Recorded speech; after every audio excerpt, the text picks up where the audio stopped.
Hey, everybody. Here's some Benny. Presenting Benny Goodman and his music.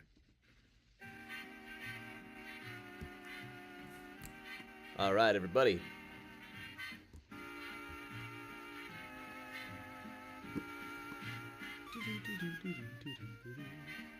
Hey, Chris. Morning, Martin.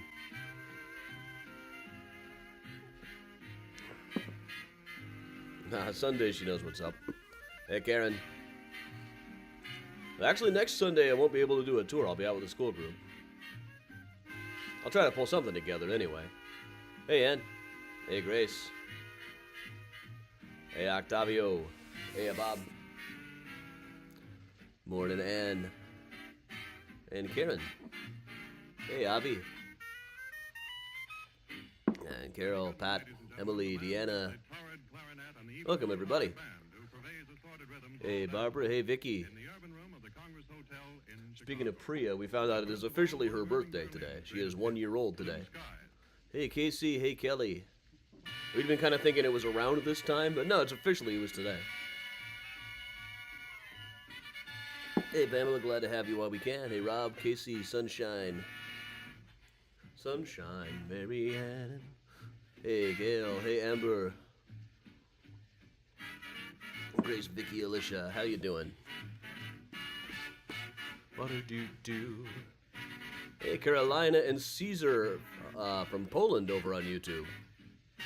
Welcome along. Hey, Becky, Anne Marie, and Bridget. And all the Mysterians out there. Hey, Gary. Hey, Luann.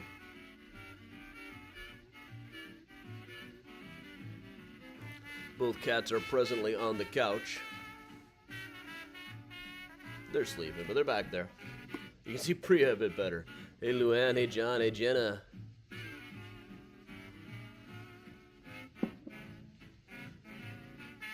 Do I know where they think Hoffa is? No, I do not. Every couple of years, there's a new story. Hey, Gail. Hey, Susan. Hey, Jordana and Dana. Morning, Mom. Hey, Betty. Morning, Michelle.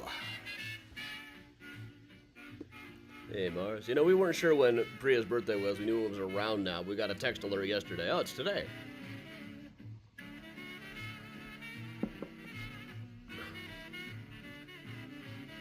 Hey, Kathy.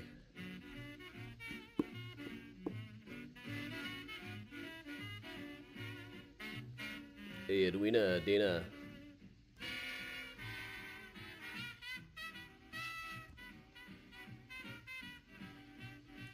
Morning, Larry.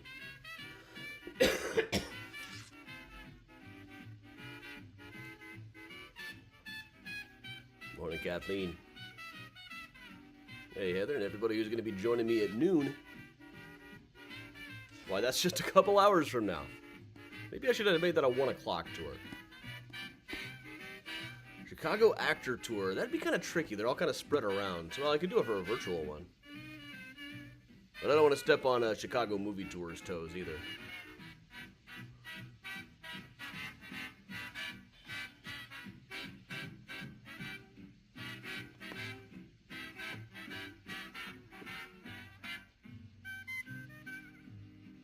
Staten Island would be a good guess. If you have it, Amazon brought it. Probably true. Well, there'll be more tours. I'm still working out what my schedule is the next couple of weeks here. Figuring out what to do, what to run. Hey, Alexandra. Aw. I'm glad I've got your dog trained. Hey, Judy. Morning, Sarah, Kathy.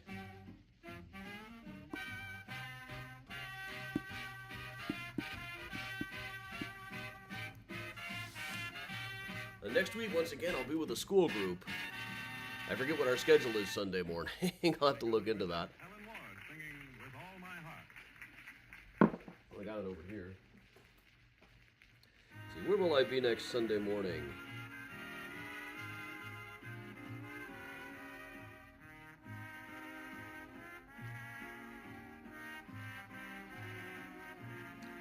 Oh, you know, I might be able to broadcast a little bit. We're going to be at Wrigley Field. Hey, Amy. Hey, Julie. Hey, Dad. Hey, Gene. All right, Larry. Hey, Audrey. Hey, Heather. Hey, Donna. Yep, Priya is a year old today. Officially. We knew it was around this time. We'd kind of like... Grace, I think I have done an Edgewater. We've done an Uptown / Edgewater one. That covers quite a bit of it.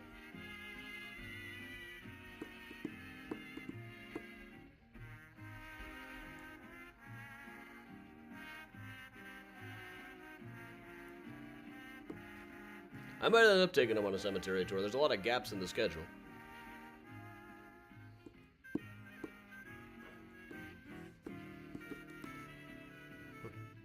Miles turned 3 a couple of weeks ago, Peter.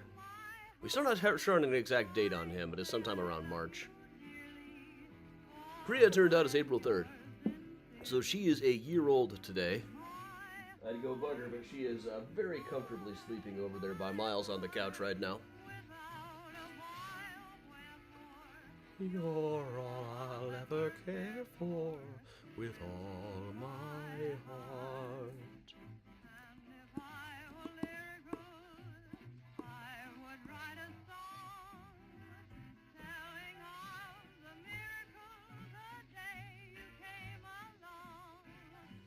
Hey, Mary.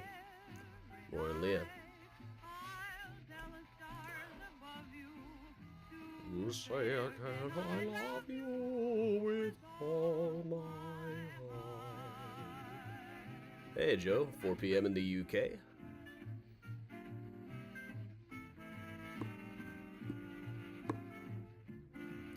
I'll definitely bring at least Miles over to say hello as per his contract after the tour if he doesn't show up before then. But it won't be very... I can't do a particularly long post-tour hang today, as we got to head out to Graceland Cemetery.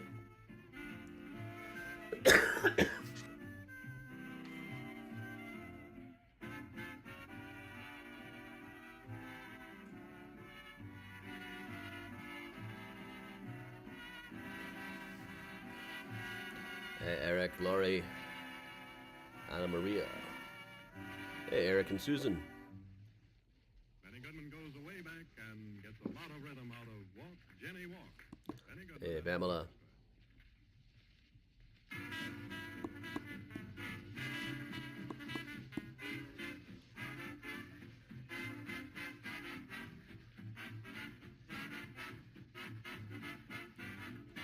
Thanks, Julie.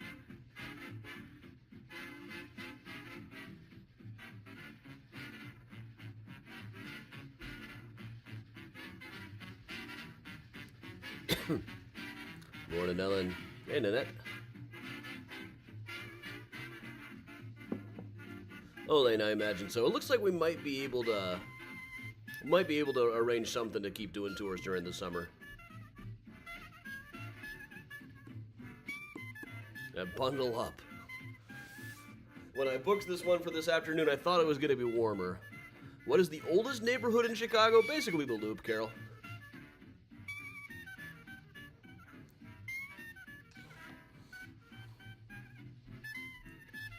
Thanks, Sherlock.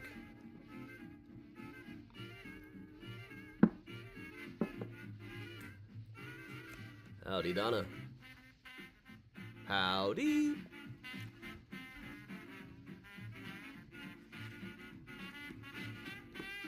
Well, when the city started, the Loop pretty much was the city, but there was also it's kind of a tie with River North. It was kind of on either side of the river. Like 2-3 cabins on either side.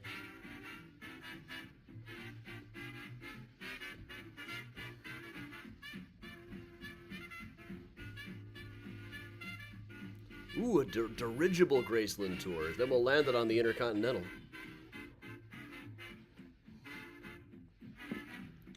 Favorite type of architecture? Possibly these ones right here. Among suburban stuff, I like Cedar Contemporaries. But I love Queen Anne. And I love Art Deco too, so.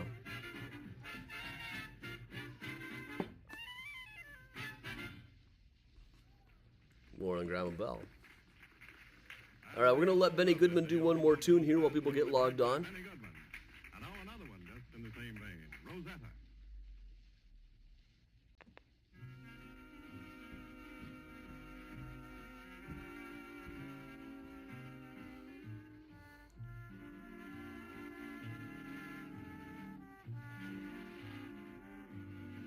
All right, Sue, welcome. Just in time. Hey, Cheryl.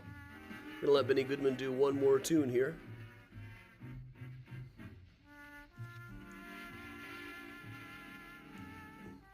Looking into my viewfinders. Here's not where I want it right now. All right. Hey, Shannon. Morning, Jerry. Hey, Emily.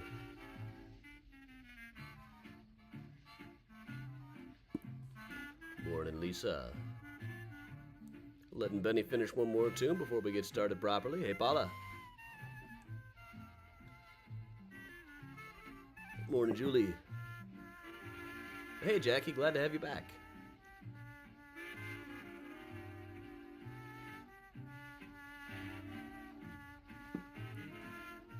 Good morning, Eleanor. Hey, welcome back, Vicky. Good morning. Hey, Jenny. Hey, Tony. Let's see, people tend to pop up right at 10, so I always wait an extra minute or so. Let Benny do one more tune. This will be a bit of a challenge doing back-to-back tours that I haven't done that in a while. By the end of the day, I might sound like this. But I gotta get back in shape, you know? It's getting to be that time of year again. Really kind of snuck up on me this year.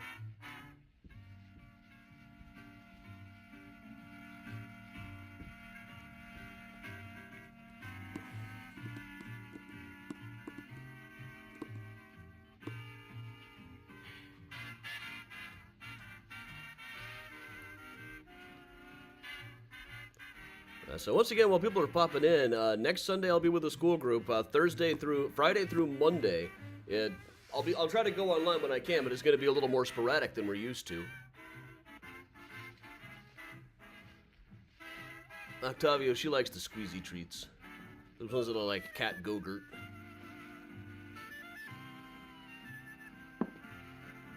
Better than yesterday. It was snowing on us pretty good yesterday. But all right. Joseph Urban Room at the Congress Hotel in downtown Chicago. And now Benny Goodman's arrangement of The Bugle Call Rang. All right, everybody. I think it's time we go ahead and get started here. All right, welcome along. How's everybody doing? I'm Adam Seltzer for Mysterious Chicago Tours. I've been a tour guide and historian here in Chicago for going on 20 years now. Got about a dozen Chicago history books out, including Mysterious Chicago, the book, Murder Maps USA, and coming up this August from University of Illinois Press, Graceland Cemetery, Chicago Stories, Symbols, and Secrets. There are still some tickets for the 12 o'clock Graceland tour today, coming up exactly 2 hours from now, if you can rush away from here, over at mysteriouschicago.com, or you can hit adamchicago.com. Thanks to everybody who's been kicking in and joining the Patreon, hit me up on the Venmo, etc., keeping me running through these lean times. In the wintertime, nobody really signs up for walking tours. We're getting back into it now. When I booked one for noon this afternoon, it looked like it was going to be in the 50s today. We're not going to get quite that lucky. But what we're going to do today, we are going to talk in the virtual tour today about the Gold Coast, a couple of neighborhoods north of the Loop in downtown Chicago that in the late 19th and early 20th century became the fanciest neighborhood in town. So here's a bit of a map of where we're going. You can see the Loop right there. Move up past the Rock and Roll McDonald's. Up past the Magnificent Mile, into the near north side and the Gold Coast. And here's the specific route that we'll be taking on this particular tour. It's just about tight enough that I could do it as a walking tour. Just about. Might experiment with doing this one in person at some point, but in the meantime, let's go virtual. Here we are on Lakeshore Drive. And we will waste no time getting right up to this cool building here at 1250 North Lakeshore Drive, which was designed by the architect Frank Abbott in the style known as Richardsonian Romanesque. Basically, he was just ripping off Henry Richardson, who pioneered this style with the big puffy bricks, kind of bringing back, merging Gothic styles with old ancient Roman stuff. Also built the cold storage warehouse that is now condos and lofts over on the Chicago River. We talk about those quite a bit. Now, this was originally built in 1890 for a rich guy named Charles Hyson. His son, Charles Hyson Jr., became a matinee idol, and then married Dorothy Dixon, who was a silent film actress and singer of the famous song, Look for the Silver Lining. And they lived in this house as well. And the two of them had a daughter, There's so Dorothy much Dixon. Here's her being I'm sung wanting to to. tell you. There's so much I'm wanting to say.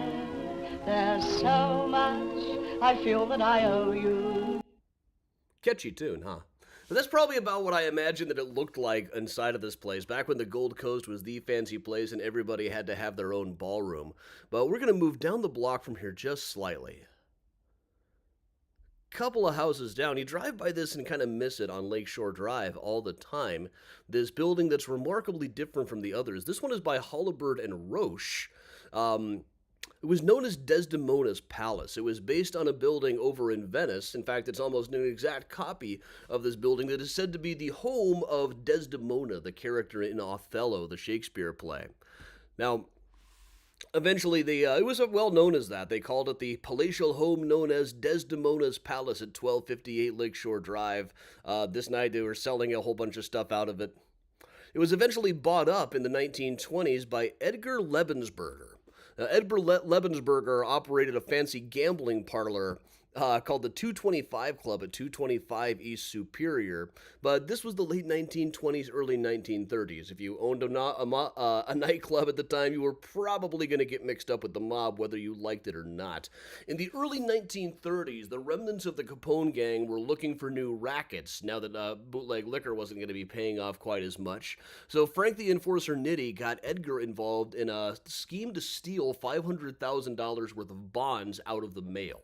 He was supposed to pawn these bonds off to his various high rollers, but the feds moved in, and one day he was found, just as the feds were about to arrest him, they came to the house and found, the butler had found him that morning, dead in an armchair, with a half a pack of cigarettes and a half a glass of whiskey next to him.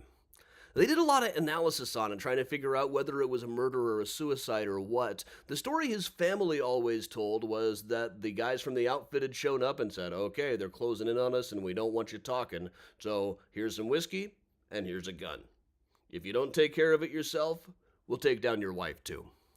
And they did in the end end up sparing his wife. But it's one of those things we'll never know for sure if that's actually what happened. It's that just the way it was, just the way it went.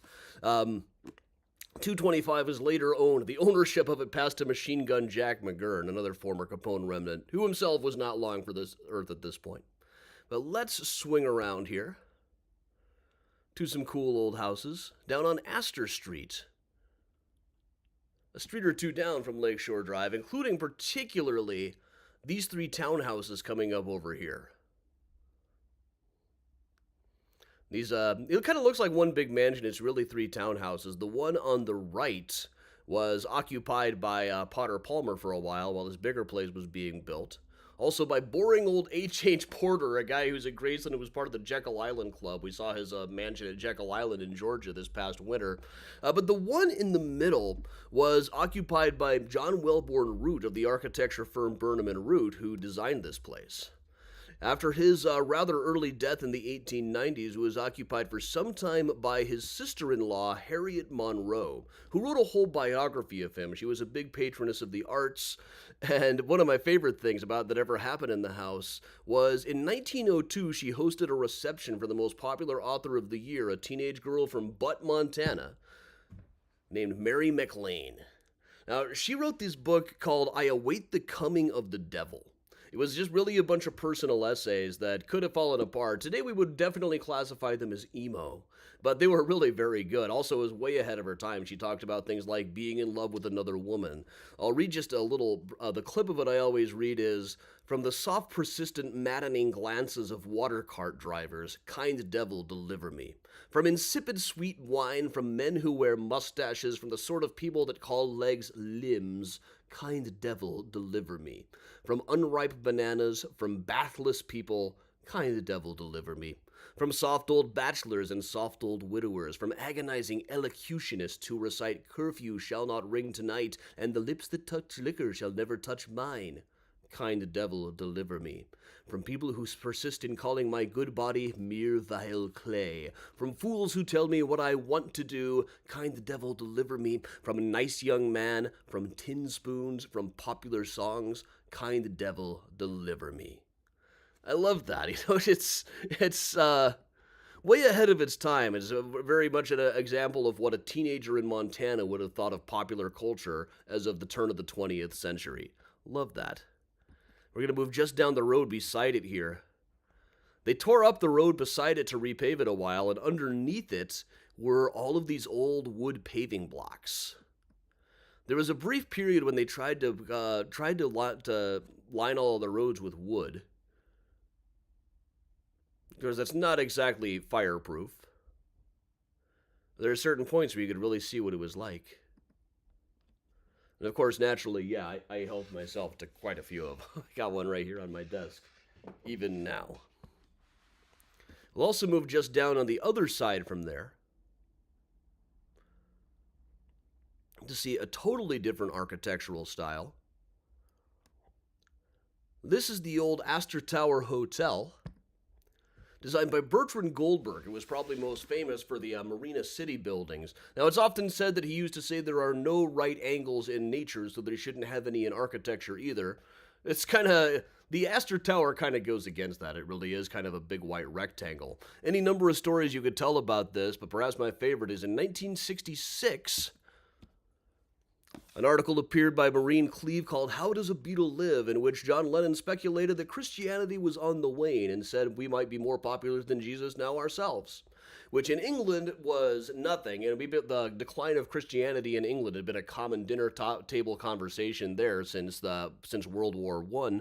But when it got reprinted in the United States, there was immediately an urge to cancel the Beatles. They came to the United States for the 1966 World Tour and held a press conference to address the issue here at the Aster Towers Hotel. There's actually some footage from it. Starts out silent. The fans gathered around down below, trying to get a view. Apparently they got one. If it had said television is more popular than Jesus, I might have got away with it. But I'm not saying that we're better or greater or comparing us with Jesus Christ as a person or God as a thing or whatever it is. I just said what I said and it was wrong or was taken wrong, and now it's all this. How do you feel about the record burnings here in the United States? Well, I think, it's a bit silly. It seems a bit like a publicity stunt on their part, Paul hits the nail on the head. All right, there's quite a lot of rock star connections all over the Gold Coast area. In the 60s and 70s, this is where the cool hotels were. This is where people were put up to stay. In fact, just next down the block and across, first of all, for one thing, we've got these magnificent old houses, of which the architect is apparently unknown. The Preservation Chicago has their whole listing about the Gold Coast architecture, and this one, they don't know who the architect was. They're now apartments and condos. And right across the street from them, we'll linger on the details a bit, but just recently reopened is the old Ambassador East Hotel. Then it was called the Omni Ambassador. I think it's changed hands again a little bit. Built back in the 1920s. At the time that it was built, they had a lot of trouble digging it out because down below, they still had the old tunnels. There was the guy John Huck operated a brewery here back in the 1850s. There's about a mile of tunnels underneath the Gold Coast someplace. They were brick-lined tunnels down low enough to keep things cool so he could age his beer in the summertime. For a generation of kids in the 19th century, it was kind of a rite of passage to sneak into the old Huck tunnels to play cops and robbers. But their parents got nervous that there might be real robbers hanging out in there, so they had them all blocked off. But they're presumably still down there. There just aren't enough records to know exactly where they are. Last time they're thought to have been seen is when they were digging out the basement of the old Omni Hotel. I keep hoping some kid's going to find an entrance someplace. But the Omni became a popular place for, the Ambassador became a popular place for people to hang out. Just on the door now, we've got pictures of David Bowie. We've got pictures of Marilyn Monroe hanging out inside of the place. And of course, it wouldn't be a Chicago story without a couple of good murder stories. There was one time a businessman by the name of James Paul Getty, James B. Pauley, he was a coal man, one day killed himself and his wife inside of the place. And they diagrammed the whole place. They found her lying there. They found him lying over here. And really, nobody could think of a motive for it whatsoever. They finally just landed on temporary insanity because they couldn't think of any other possible motivation. Now, just on the side of it was the pump room, over the corner. That was a really popular bar for the Rat Pack type of crowd. In particular, there was a place called Booth 1 that had its own telephone. And among the celebrity set, it was generally known what the number for that for the phone was. So you could be sitting there, you might get a phone call from Frank Sinatra or something. Here's Phyllis Diller using the phone at the table. Here's Judy Garland with little Liza Minnelli over on the right, over with her. Bogey and Bacall also at Booth 1. And not to mention, this also formed the a trip to the pump room gave Phil Collins the idea for the title for his album, No Jacket Required. He tried to go to the pump room, found that he couldn't get in there without the jacket. We'll move back. And just down the road from this, one of the reasons this became so popular is just up the road was the original Playboy Mansion. At the time, Playboy was operating out of Chicago in what was in the old Palmolive building, which is still there in the Magnificent Mile. It's a nice shot of how the pool looked. The pool actually had a window underneath it, so you could hang out and watch people swim from inside. Shel Silverstein, a famous children's poet, lived in the basement for quite a long time. We'll go down Dearborn a little bit here.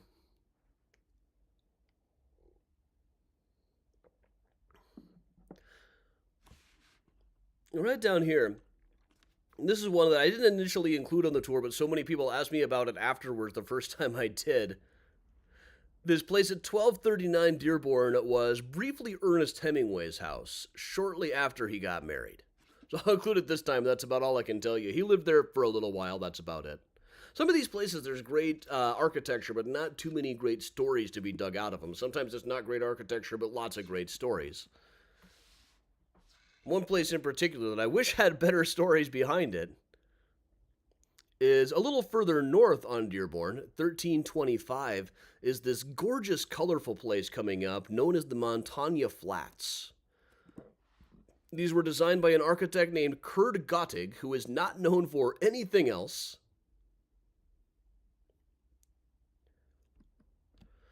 But they have this cool Moorish design to them that really makes them stand out from everything else. And they're really just apartments. It was originally built for Lucius Montagna, who was a shoe salesman. You know, those of us who say that Al Bundy couldn't have possibly afforded a suburban house as a shoe salesman, well, this guy did okay for himself. But he owned the shoe company. He didn't work at the shoe store at the mall. Also moved just over from that to the Augustus Warner House, down on the corner here, which is one of a number of Gold Coast houses. Here's how it looked before it was restored lately. Designed by Lars Hallberg, who was one of the Graceland Cemetery architects, probably best known for designing the Chase and Sanborn Coffee Warehouse that is on every Chicago River tour, but almost never name checks the architect. So we'll name him here, Lars Hallberg. Move just a bit up to one of my absolute favorites.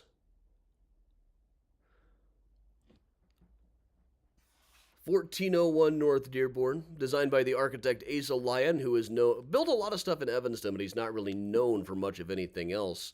This fantastic space, built for Luther McConnell, who was the credit manager at Marshall Field. We'll move in a little bit here. You can see like the carving of a griffin over on the side. I love the look of this place. It's big enough that I could never really get a proper photograph of it. I got a wide-angle lens now. I should probably get a better one.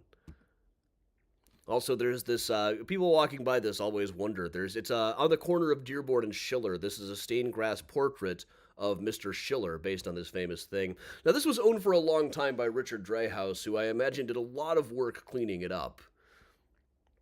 He was particularly known for things like this. It's also shown up in the movies. Before it was restored, back in the 1980s, it was all painted white and served as Chez Louis, the fancy Italian restaurant that they go to on Ferris Bueller's Day Off.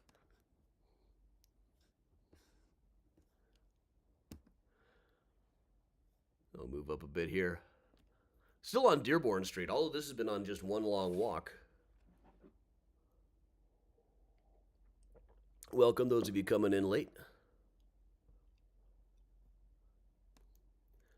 We'll move up to 1528. This yellow one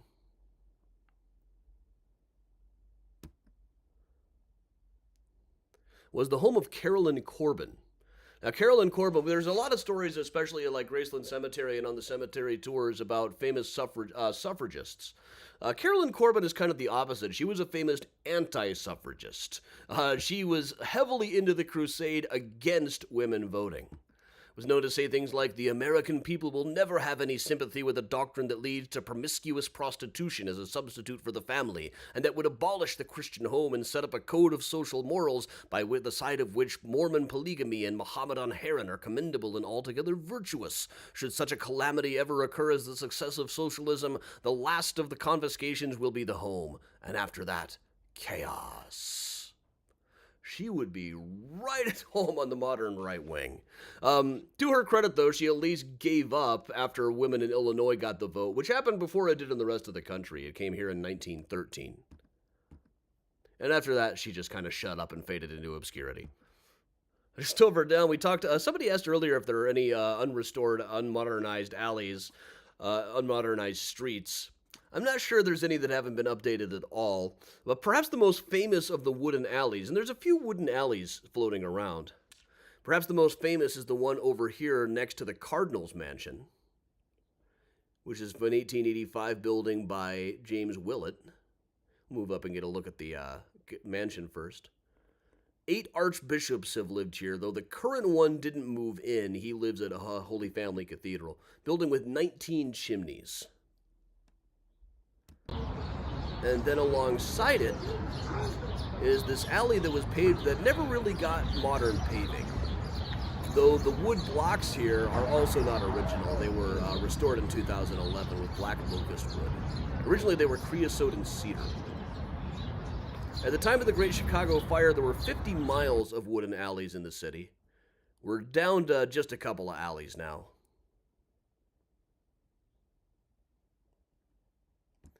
Now we'll move back down to Lakeshore Drive from here.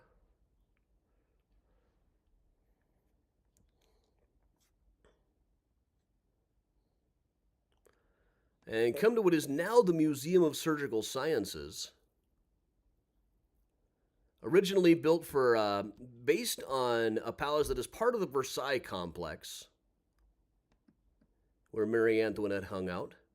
Built for F.D. Contis, a broker, and his wife Eleanor Robinson. She was the heiress to a match company, and kind of the driving force in it too. But one day she came home from college. Her sister was engaged to this guy F.D. Contis, but she swooped right in and stole him, and then embarked on a career of doing things like going on bear hunts. But the marriage didn't last too long. Eventually, FD moved out of the place. He moved around the block for 2 years because at the time you had to be deserted for 2 years before you could get a divorce. So they went through. Apparently, it must have been a fairly amicable divorce since he just moved around the block for 2 years so she could get it without claiming infidelity or anything. It is now the Museum of Surgical Sciences, where they have things like trepanned skulls in which somebody drove a drill into the skull for health reasons, fun, and profit. They've got a recreation of Napoleon's death mask. Pictured here, I was going through a thing where I was taking a lot of pictures of the old Imperial Commander action figure from the Empire Strikes Back line. He's got this forlorn hangdog expression. Like here he is cruising through the galaxy looking for the heart of Saturday night. I took a lot of portraits of this guy here. Here he is with some eminent scientists. Here he is at a painting of an anatomy demonstration. Just watching carefully. Never know when this might come up on, the Ewok anatomy is fairly similar after all. Now we'll move down onto Burton. Just around the corner from that, behind the parking lot, is one just worth showing off because it's a very nice, elegant building. This was designed by Richard Schmidt, who is in fact the subject of today's TikTok video. If you're on TikTok, that's Adam Chicago, same as the Venmo. Again, hint, hint. who is probably most famous in Chicago for designing the Shanehoffen Pyramid that we will be seeing this afternoon over on the Graceland Cemetery tour. He also designed this place for the lawyer John Shortall, which for a while was part of the Midwest headquarters of the Greek Orthodox Archdiocese. But just next to that, things get a little bit more interesting. This is the old McCormick Patterson mansion, which, according to the plaque outside, said it was designed by Stanford White, the architect of McKim, Mead, and White, mostly was famous for their work in New York. And it says on the plaque that it was designed for Sissy Patterson. Now, Sissy Patterson did live here, but she was a little kid at the time. She was about 8 years old when this place was designed, so the plaque is probably wrong. But frankly, designing things for 8-year-olds would pretty much track when it comes to Stanford White. He's kind of famous for stuff like that. In the 1920s, this place became a school called the Bateman School. It lasted up through the 1950s. A friend of mine who went there in the 50s said that it was a school for the worst kids in the city. In that, he includes himself. At the time, fairly famously, one of the teachers was a woman named Virginia McManus, who was doing sex work on the side. And everybody at the school, apparently, according to my friend, knew about it, but they were all very respectful and polite about it, for the worst kids in the city. It's now condos. Here's a view of what it looks like on the inside.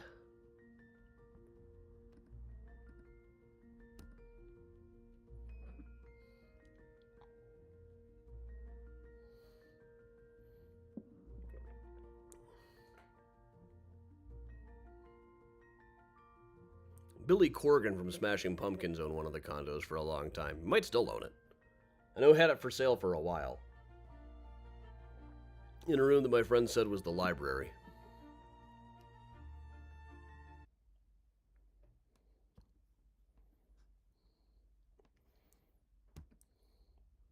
Move up Aster just a little bit for some architecture.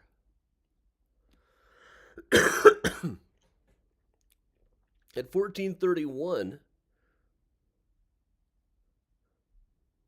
this one that kind of reminds me of the Richard McConnell one that Schmidt designed is by Hollibird and Roche. And then across the street from that, now Hollibird and Roche were a couple of guys who came out of the William LeBaron Jennings office and pioneered the Chicago School of Architecture, but also occasionally did things like townhouses. And right across the street is one by Hollibird's son, who formed Hollibird and Root, who became the rock stars of Art Deco. So here we've got a very rare example of an Art Deco townhouse. They do exist. You don't really run into them very often. I can move that up a little bit. You can see the whole thing there. Cool. And then some brutalism right to the right of it. Just down the block from there is one of the lost mansions. Well, I shouldn't say is, was the site of one of the lost mansions of the area.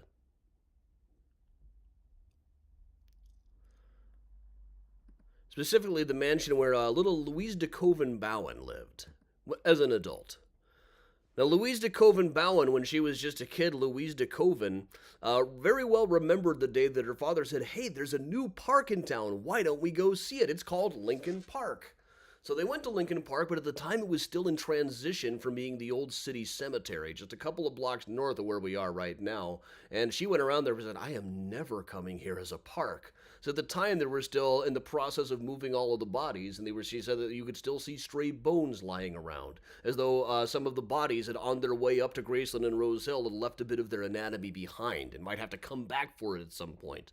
But as an adult, she ended up living in a mansion on this site, though she did say that some of the maids would not go into the basement because they knew they had found some bodies from the old city cemetery, were well within the grounds of it here, and were absolutely convinced that the basement was haunted. But it's one of those cases where sometimes you tear down a building and the ghost stops showing up, other times they show up in the next building over. If there are any in here, I haven't heard about them. Doesn't mean they're not there, but I haven't heard about them. Move just up the road a little bit. See, this is a fairly simple gravestone, but this, once again, on 1441 State, is another Lars Hallberg, same guy who once again did the Chase and Sanborn Coffee Warehouse. And just across the road from that is one that is perhaps my absolute favorite.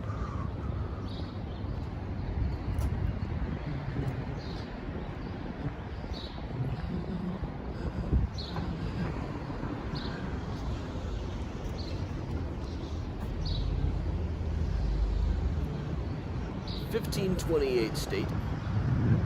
Architect Hauser built it for a guy named George Weiss, a beer baron, back in 1886. With this cool, like, sea monster nautical theme going on the front. It's another one where I just couldn't get a good enough picture of how cool this place is. But by 1925, it was the home of a guy named Dr. William Hazlitt. Now, in 1925, one of the big scandals of the day was a miner named Floyd Collins got stuck in a cavern in Kentucky. And the crowd around us, people tried to rescue him, just got huge. They were setting up rides. There were guys out there selling hamburgers. It became the story of the week. There's even some film footage of it.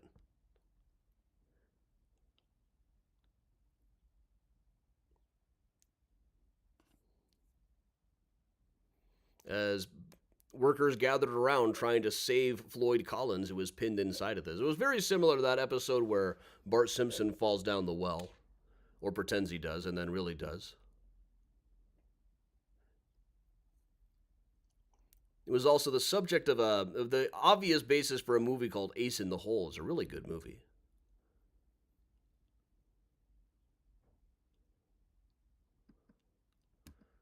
Anita McCormick Blaine, the daughter of Cyrus McCormick. The McCormick brothers who came to Chicago in the 1850s were all awful. Some of their children came out okay. Anita is one of the ones who came out okay. She sent Dr. Hazlitt, who lived inside of this building, down to try to rescue Floyd Collins. The idea was they were going to try to amputate his leg to get him out from underneath it. So here he is on the right. Looks like just such a kid in this picture, but was already living here. Unfortunately, he wasn't able to save him. But an interesting thing, when he was found dead after 17 days, there's also takes a hand in final effort to free the victim. Or also, under the word grips here is Mr. Stokes.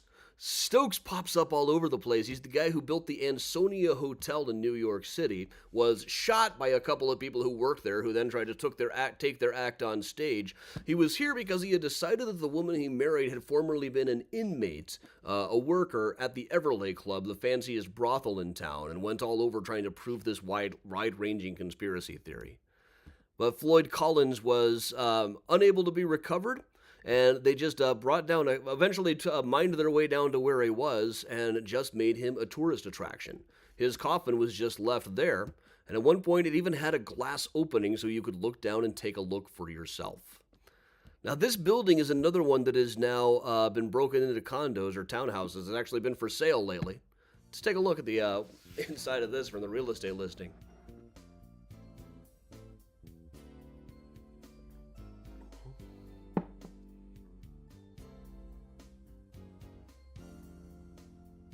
And definitely there's some original touches there. The woodworking's almost got to be original.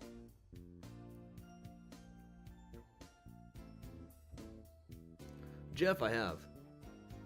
Not strictly about the Everleigh, but the Vice District for sure. We've covered all of that. But I'm about to do a TikTok about cemetery sex lives, so it might be time to do another after hours tour. But also I got school groups coming this time of year, so.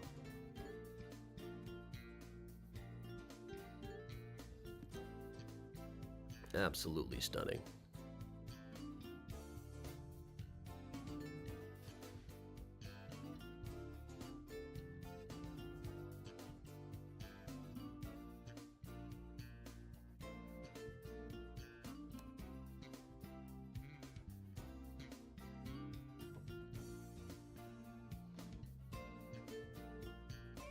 All right, this could go on for a while.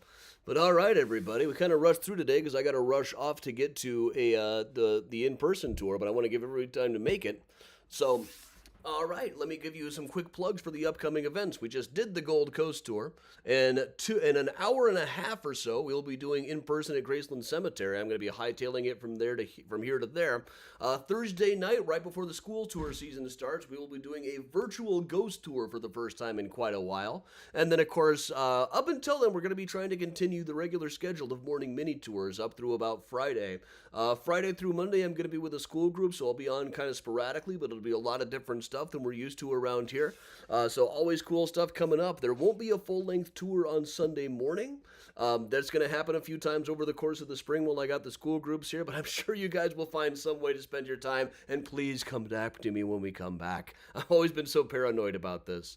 So all right, everybody.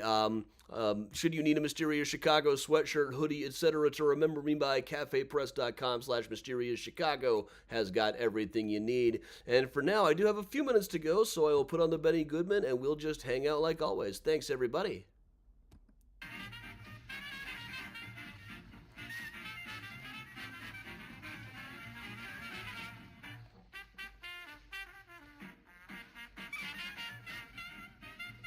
A hoodie would probably be a good idea for today.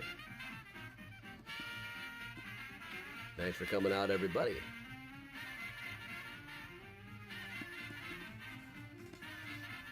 And let me go get Miles as per his contract.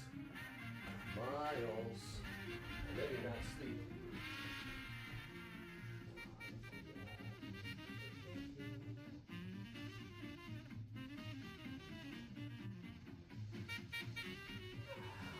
Warm cat. What a warm cat this is. Ah.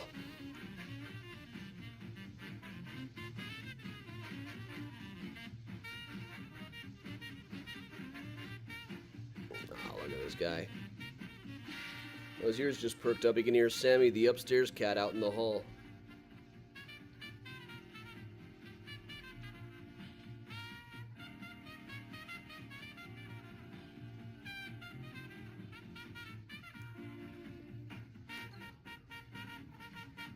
All right, for his contract, but I think he wants to go back to sleep.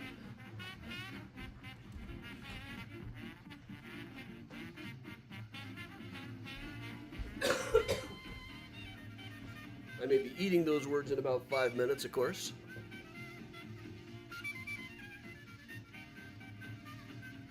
Ah, Octavio, have fun. That sounds awesome.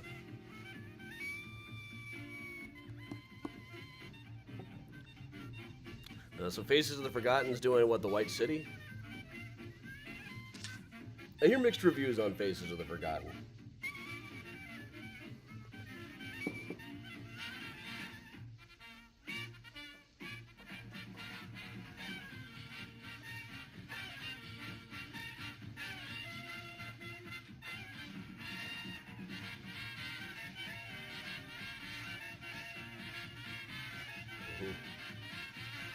I'll see you, Bob. Oh, Stanford White? Okay, well, you can barely exaggerate that one.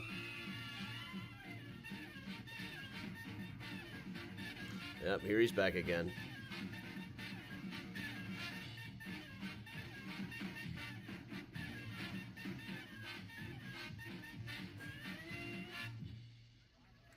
Well, Miles roams the hallway himself occasionally now and then. In the fate of a wooden Indian. That was the bugle call rag, Benny Goodman's own arrangement. Now, the popular tune, Thanks a Million.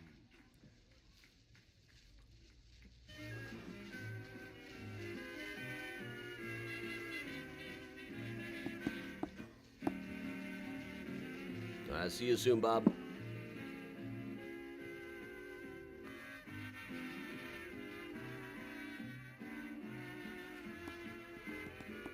He doesn't roam the alleys, but he roams the hallway and the staircases occasionally.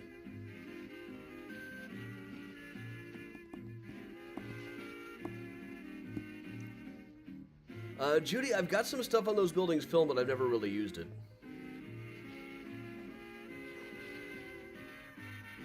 And Priya, the birthday cat, is sitting over on the couch right now. Well, she's awake. Priya, you want to come say hi? Come say hi to all the people, Priya. I'm so excited to be born today.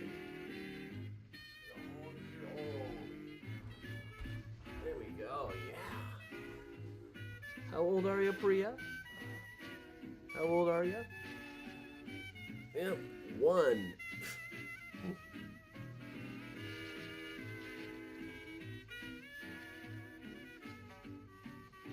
She's gotten very cuddly lately, but she's still pretty shy. Except around Sammy. She loves Sammy the upstairs cat. We went up to visit him the other day. Which wasn't really planned, but...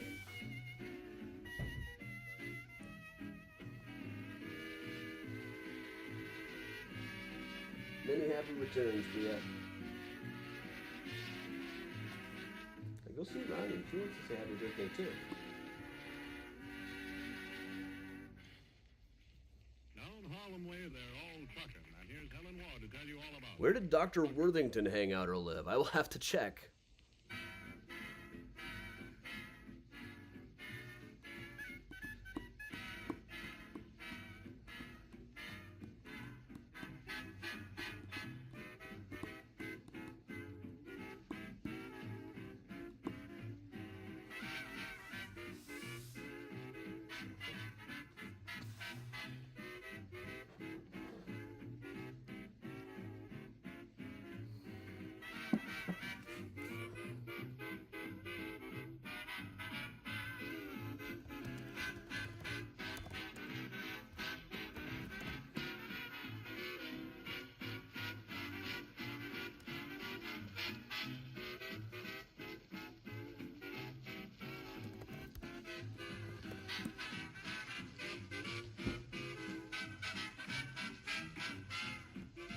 Which Dr. Worthington?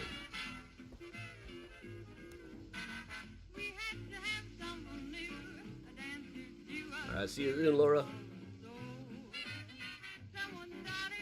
Miles thinks he heard something in the window, so he's heading off to there now.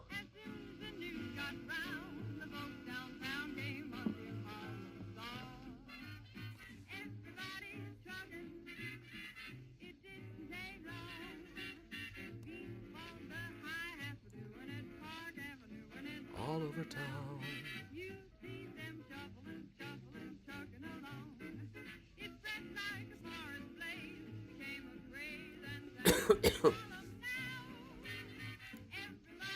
Thanks, Melissa. Thanks, Tina.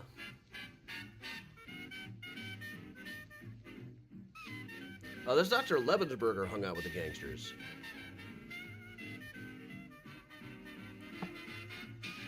No, it's Edgar Lebensberger. Which Dr. Worthington am I thinking of?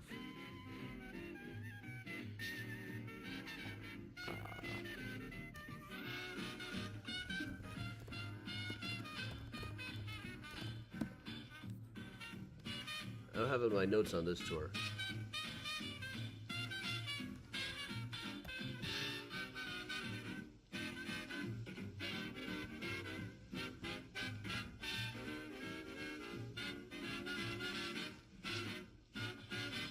For sure, Beverly.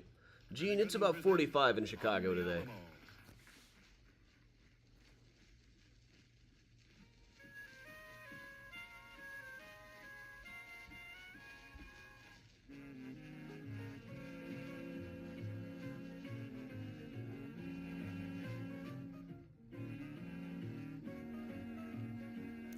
My head is in several different places right now, so remembering every story I've told is tricky.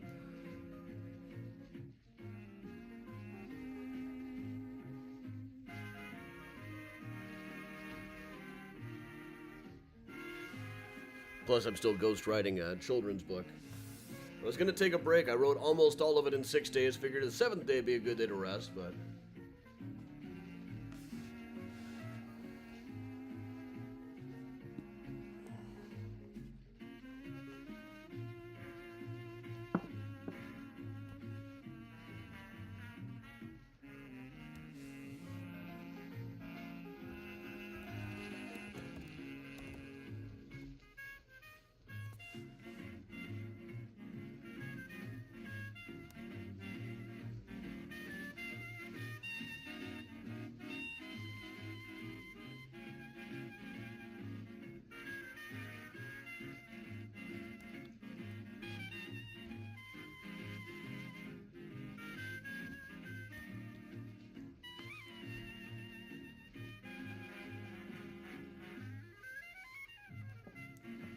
Well, all right, everybody. I hate to make it particularly short today, but I got to scarf some lunch and then head out to the cemetery. I hope to see some of those of you who are joining me there soon.